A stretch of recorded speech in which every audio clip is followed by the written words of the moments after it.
بسم اللہ الرحمن الرحیم۔ رحمت روحانی چینل میں خوش آمدید سامعین ذی وقار۔ رحمت روحانی چینل کے مقاصد میں سے ایک آپ کے جو شرعی مسائل ہیں اس کا حل آپ کو پیش کیا جائے۔ آپ کو ایسے مسائل تکالیف ہیں جن کے حل کے لیے آپ کو وظائف کی ضرورت ہے، تو وہ بھی اس چینل کے مقاصد میں سے ہیں۔ معاشرے میں جا بجا دیکھا گیا کہ بہت سے لوگ کسی کے ساتھ بھلائی کرتے ہوئے، احسان کرتے ہوئے، نیکی کرتے ہوئے اس کو قرض دے دیتے ہیں، اور دوسرا قرض لے کر خاموش ہو جاتا ہے۔ اس کے پاس واپس کرنے کی استطاعت ہوتی ہے، واپس کر سکتا ہے، لیکن وہ قرض واپس نہیں کرتا۔ بعض اوقات دوستوں میں، بعض اوقات عزیز و اقارب میں ایسے لوگ ہوتے ہیں کہ جو قرض لے کر پھر بھول جاتے ہیں اور واپس نہیں کرتے، حالانکہ ان کے پاس رقم موجود ہوتی ہے، وہ واپس قرض دے سکتے ہیں۔ اور قرض خواہ، قرض دینے والا قرض واپس مانگتے ہوئے، اپنے پیسے واپس مانگتے ہوئے کبھی شرماتا ہے، اور کبھی اس کو مشکلات کا سامنا ہوتا ہے کہ لوگ اسے واپس قرض نہیں دیتے۔ تو اس حوالے سے یہ بات یاد رکھیے کہ آقا کریم علیہ الصلوۃ والسلام نے ہمیں تعلیم یہ دی ہے کہ مطل الغنی یہ ظلم، جس انسان کے پاس قرض واپس کرنے کی استطاعت ہو اور وہ واپس نہ کرے تو وہ ظلم کر رہا ہے۔ جس انسان کے پاس اتنی دولت، اتنا مال، اتنی رقم موجود ہے کہ وہ قرض واپس کر سکتا ہے، پھر بھی وہ نہیں دے رہا، وہ لم لیٹ کر رہا ہے، تو یاد رکھیے حضور نے فرمایا کہ یہ ظلم ہے، ایسا کرنے والا ظالم ہوتا ہے۔ تو آقا کریم علیہ الصلوۃ والسلام کی ان تعلیمات کو سامنے رکھتے ہوئے جیسے ہی کسی کو قرض واپس کرنے کی استطاعت ہو تو اسے فوراً قرض واپس کرنا چاہیے۔ اور قرض دینے والے کے لیے بھی یہ خوشخبری ہے کہ قرض دینے والا جب کسی کو قرض دے دیتا ہے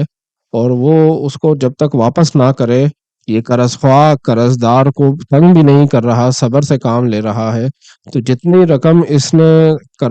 قرض دار کو قرض دی ہے، اتنی رقم کے برابر اجر و ثواب اللہ کریم کی رحمت سے اس کے نامہ اعمال میں بطور صدقہ کے لکھا جاتا رہتا ہے۔ گویا کہ اس نے اتنی رقم آج صدقہ کی، تو اگر ایک مہینے تک اس نے رقم واپس نہیں کی تو ایک مہینے تک اتنی رقم کے برابر اجر و ثواب اس کے نامہ اعمال میں اللہ کریم کے فضل و کرم سے لکھا جاتا رہتا ہے۔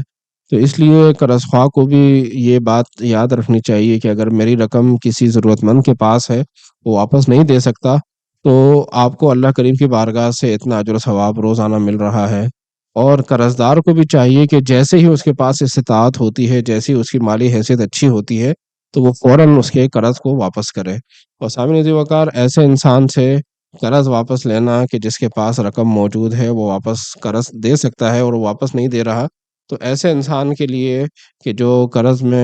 کی واپسی میں تاخیر کر رہا ہے، مجرب وظیفہ آپ کی خدمت میں پیش کر رہا ہوں، یہ وظیفہ پڑھیں۔ بہت سے دکاندار حضرات ہوتے ہیں جن کے اپنے کسٹمر کے پاس پیسے پھنسے ہوتے ہیں، وہ واپس دے سکتے ہیں، واپس نہیں دیتے، یا عزیز و اقارب میں سے، رشتہ داروں میں سے، دوستوں میں سے کسی کے پاس پیسے پھنسے ہوتے ہیں، تو ایسے تمام لوگ جن کے کہیں پہ بھی رقم پھنسی ہوئی ہے اور وہ چاہتے ہیں کہ ہمیں ہماری رقم واپس مل جائے، تو وہ یہ وظیفہ پڑھیں، انشاءاللہ العزیز اللہ کریم کے فضل و کرم سے ان کی رقم ان کو واپس مل جائے گی۔ عشاء کی نماز کے بعد 41 بار آیت الکرسی، روزانہ بعد نماز عشاء 41 بار آیت الکرسی پڑھیں۔ اس کے بعد اللہ کریم کی بارگاہ میں دعا کریں کہ باری تعالیٰ فلانے سے مجھے میری رقم واپس مل جائے، اور اس کے بعد دونوں ہاتھوں پہ دم کر کے اپنے چہرے پر وہ ہاتھ پھیر لیں۔ یہ وظیفہ 41 دن پڑھیں گے، اور 41 بار ہی پڑھنا ہے آیت الکرسی کو بعد نماز عشاء۔ انشاءاللہ العزیز اس دوران اللہ کریم ان لوگوں کے دلوں میں احساس ڈال دے گا اور وہ آپ کو قرض واپس دے دیں گے۔ لیکن یہ بات یاد رکھیں کہ یہ وظیفہ وہاں پڑھیں کہ جہاں دوسرے فرد کے پاس